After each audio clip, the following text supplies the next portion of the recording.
Okay guys, good morning. So meron tayong gagawin ngayon na radyo. So kaya ko to binidyoan para makatulong dun sa mga mahilig mga likot ng ganitong radyo na nagsisimula pa lang sa electronics, no?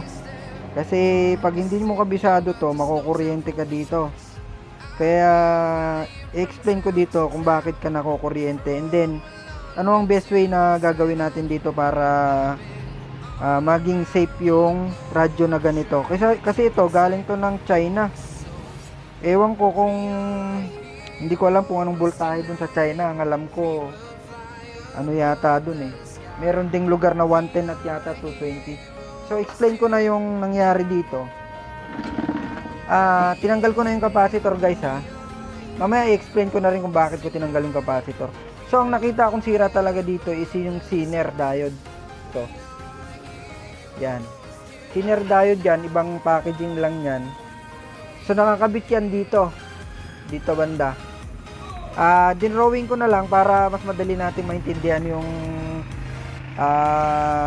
ano nito, power supply nito. So ito yung tinatawag na transformerless na design. So ganito siya guys. Opya. Nakita nyo, yan. So kita ba? Atras tayo ng konti. So ganito yung tinatawag na transformerless na power supply. So hindi ko na ginandahan yung drawing para mas madali nyo maintindihan. So ito, yung nakikita nyong capacitor na yan, ito yan oh. Nilagay ko lang 105 pero ang nakalagay dito is 155. Pwede rin naman kasi yung 5 lang naman yung mahalaga dyan, dapat 1 UF.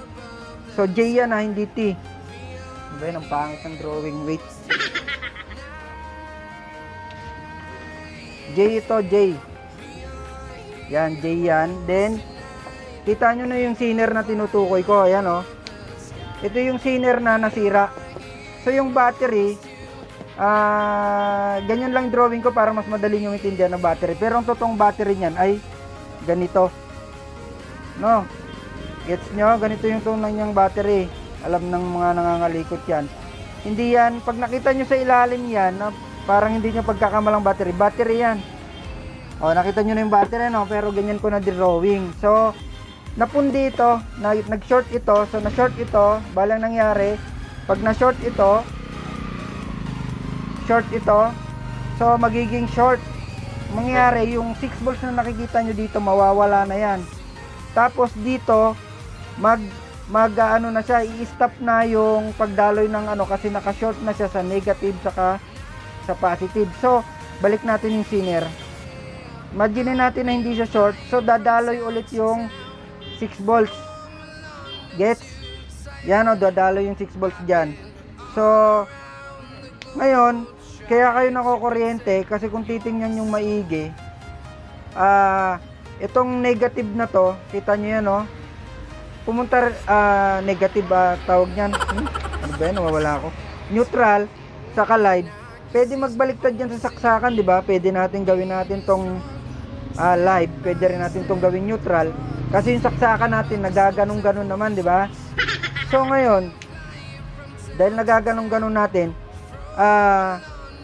parang hindi na to ano guys, itong dalawang ito hindi na siya isolated ng dating, kasi ito pag sinukat mo to, mayroon tong resistance. Ngayon kapag nakahawak ka dito sa ground o sa antena o saan mang ground dito sa USB na nakapaa ka, magaground ka guys. So makukuryente ka, o hindi naman malakas pero masakit din kapag nakapaa ka. So nagets nyo guys. So ang best way dito guys para mas safe ito, ang gagawin natin ay babaguhin natin yung design ng ganitong power supply. So ang gagawin natin, hanapin muna natin yung pambura. Nasaan na yung pambura ko? Wait lang guys, wala yung pambura. Yun. So babaguhin natin yung ganitong design. Kasi kung i-imagine niyo to, parang diode lang to guys eh, 'di ba? Parang naka-reverse na diode lang to. Kung i-imagine niyo lang to, parang naka-reverse na diode lang to. Ipasok ko dito para makita nyo. Parang ganito lang yan na diode. Yan no. Ganyan. So, di ba? So, unsafe ito, pero pwede naman nagagamit. Ang nangyayari pala dito, guys, kapag napundi itong battery, halimbawa, napundi itong battery, hindi kakayanin nitong sinner, guys. Hindi kakayanin ng sinner na solo niya lang dadalhin ito. Hindi kakayanin. Kaya ang nangyari, kaya tinanggal ko yung battery kasi wala na to, pundi na tong battery. Hindi na siya nagkakarga. So ang nangyari, kaya napundi tong battery, napundi rin itong sinner kasi wala nang second demotion na nagdadala ng current nito. So dinadala lahat nitong sinner na to, no? So kung wala yung battery, useless itong sinner na to. Iinit to, guys, then ma-short. So mahalaga meron siyang battery. Then punta na tayo dun sa pinaka best way. So ang best way, guys, talaga erasin natin to. Yun ang pinaka the best. Erasin natin tong design nya. Then itira natin yung dalawa. Iyan, si neutral at si live. So ang gagawin natin ngayon, dahil in-erase natin yung design nya, babaguhin natin ngayon. Ngayon ang gagawin natin ay transformer, which is isolated yung primary saka yung secondary. Yan, ganyan. So, kahit mag-touch ka na dito sa kahit anong ground ng radyo, hindi ka na mag-ground kasi isolated na siya. Okay? So, gets nyo, guys? So, ang gagawin natin, ay, nagawa ko na pala, no? Ang ginawa natin ay tinanggal natin tong capacitor. Kasi nga, balik tayo doon. In-erase na natin, no? Ang natira lang itong saksakan. To. So, kinat natin yon. Patutok ko lang muna kasi wala tayong cameraman. So, yan. Sana may mapulot kayong idea dito, guys. Mga mahilig mangulikot ng radyo. So, ito. Kinat natin yung linya ng capacitor. So, wala nang dumadaloy doon. Saan yung pang turo natin? Ito. Wait. Yan. So, yung resistor na 390K, hinang natin. So, i-drawing ko na lang pala. Basta nakat na natin to, no? So, kinat natin tong isang AC. Ito yung saksakan, guys, oh. Tapos ito, kinat din natin yung capacitor. So, nawala na yun. Drawing ko na nga lang para mas madaling maintindihan. Drawing na lang natin. Hirap pag dun, eh. Sana hindi kayo naligaw. So, sana yun. Pambura na naman. Naghahanap. Ayun, nalaglag. So, erasin natin to. So, drawing na lang natin ng mabilis. So, dahil kinat natin yung ito yung bridge rectifier natin. Positive, AC, positive. Ay, negative pala yun. So, ito yun, oh. Yung capacitor kanina dito, ito, kunwari, nandito yung capacitor, saka yung resistor. Kinat na natin yan. Tinanggal natin yun. Yung 390K, saka yung capacitor na 105. So, nagets nyo, ha? Then, pinalit natin yung transformer dito. So, kinat din natin yung isang linya doon, no? Yan napalit na natin. Tapos, yung secondary ng transformer, ito yung primary, ito yung secondary. Dinerecho na natin ngayon dito sa may, mali. Mali, guys. Balik. Dito yung nakakonect kanina. Dito. Hindi ko napansin. Sorry. Hindi ko na ulitin. Basta nagkamali lang tayo, doon natin kinonect. So, ito, yung AC nya, ganyan ang design yan, guys, no? So, gets nyo na. Pero yung sinner dito, pwede rin tayong maglagay ulit. Ay, baliktad na naman. Ano ba yan? Puro mali. Naligaw na sa mga nanonood. So, ganyan pa rin siya. Di nagbago. Pangit na ng draw. Yan yung battery niya. So, ganyan pa rin. Hindi pa rin magbabago yan, no? Nakaharang kasi yung stand ng camera, guys, kaya nahirapan ako mag-drawing. Nakabaloktot yung kamay ko. So, nagets nyo yung mangyayari, no? So, yung kanina, nagkamali lang tayo kasi naidikit natin dito kanina. Ulitin natin yan para nagkamali lang tayo, eh. Yung kanina, naidikit ko dito. Mali yun, guys.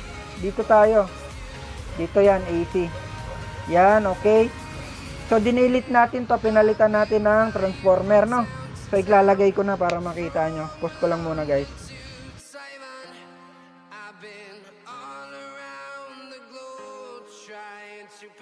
So yan na siya guys. Kinabit na natin. So yung red, nandun siya sa may saksakan, yung dalawa. Kasi nakat na natin yung pumunta kanina, na-explain ko na, no? So para sa kaalaman ng mga bago nating kasamaan sa electronics, para malaman mo ang primary at secondary na hindi gumagamit ng tester, ay yung tingnan mo yung pinakamaraming winding. So ito yung pinakamakapal, yung pinakamaliit, yun yung secondary, no? So pag tinester mo naman, siyempre yung high ohms, mga kilo ohms, siya yung primary. So yan kinabit natin sa may, dikit ko nga, wait. So yan kinabit natin sa may, lumiwanag ka, yan sa bridge, yung AC nun, saka ito naman yung AC doon sa may papuntang transformer. Ngayon i-testing na natin. Testing natin.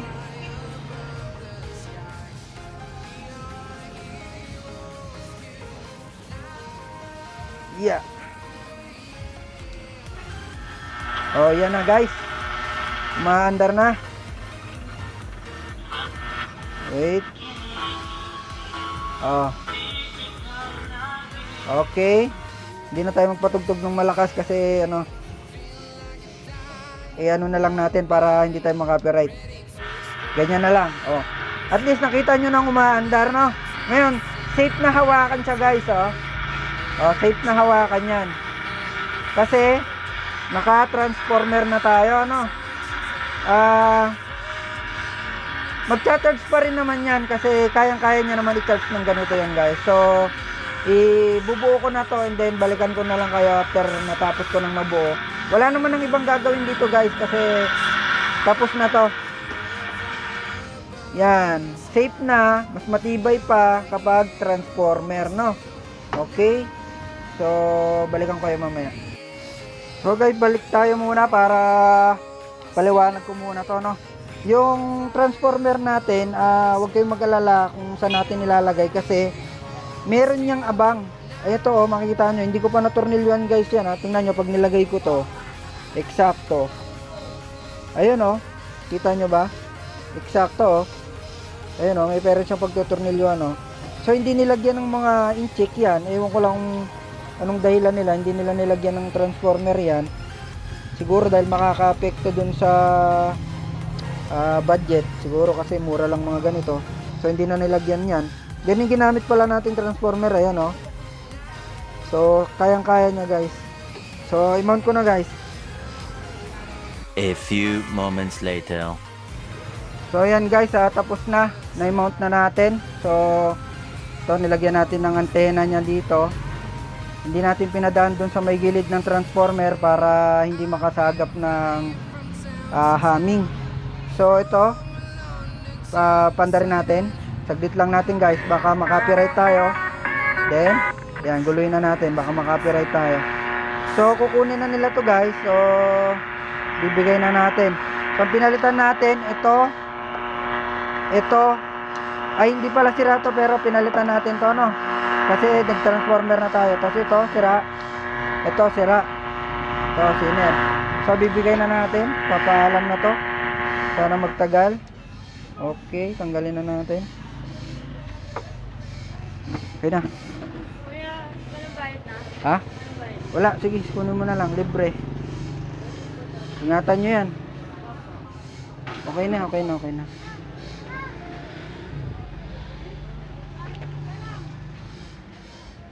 So binigay na natin yun, hindi na natin pinabayaran kasi may mga project pa naman tayo ditong iba. Maliit na bagay lang yun, radyo lang naman. So meron pang isa dito, kaya bayaan mo na. So next time na lang.